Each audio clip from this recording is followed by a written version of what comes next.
एक रात हम तीनों दोस्त, मैं, प्रिया और विक्रम, सोचे कि कुछ मजेदार करते हैं। YouTube के लिए वीडियो बनाएंगे।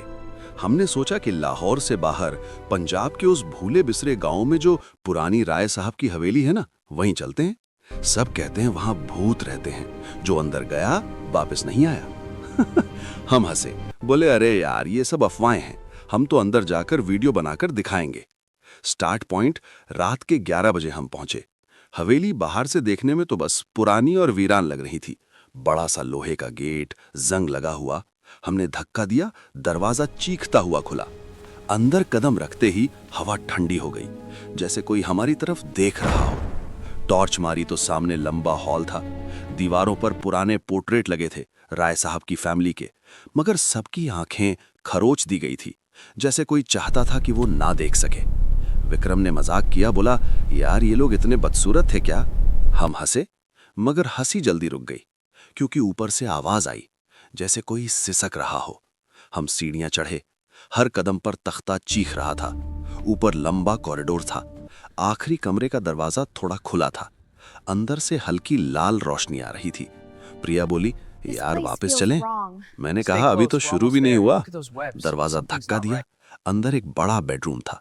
बीच में बिस्तर, चादरें खून की तरह लाल, एक बहुत बड़ा आईना दीवार पर, धूल भरा हुआ, और बिस्तर पर एक काला लॉकेट पड़ा था, जैसे कोई अभी अभी वहां रख कर गया हो। प्रिया ने आईने से धूल साफ की।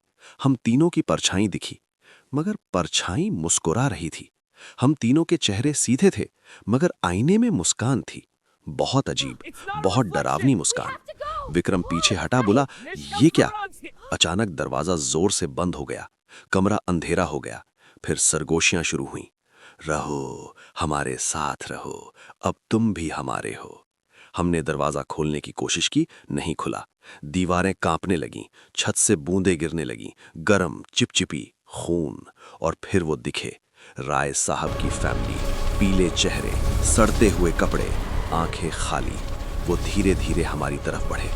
प्रिया ने बिस्तर पर से वो लॉकेट उठाया, बोली ये गरम है, जैसे दिल की धड़कन हो। उसने खोला, एकदम काला धुआं निकला। हमारी आंखों के सामने विजन्स आए। राय साहब एक रात रस्म कर रहा था, काला जादू। वो मौत को हराना चाहता था, मगर गलती हो गई। उसकी पूरी फैमिली की रूहें लॉकेट में खींच ली गईं, और हवेली उन रूहों की कैदगाह बन गई। अब ये घर नई रूहें मांगता है, ताकि लानत ना टूटे। विक्रम चीखा, फेंक दे इसे! मगर देर हो चुकी थी। लॉकेट चमकने लगा। भूत हमें घेरने लगे।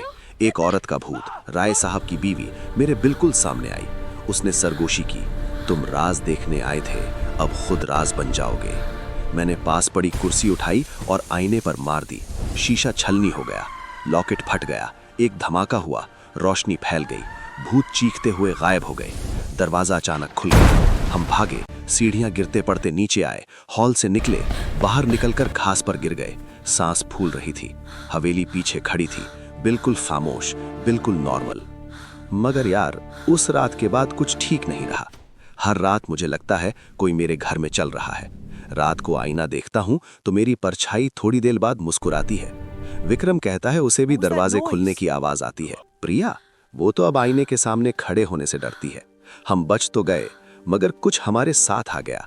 वो लानत अब हवेली में नहीं, अब हमारे अंदर है, और ये जानती है कि एक दिन हम वापस जाएंगे, क्योंकि जो अंदर गया वो कभी पूरा बाहर नहीं निकलता। बस यही कहानी है। अब तुम सोचो, अगर तुम वहां जाओ तो क्या होगा? अच्छी रात, अगर सो सको तो।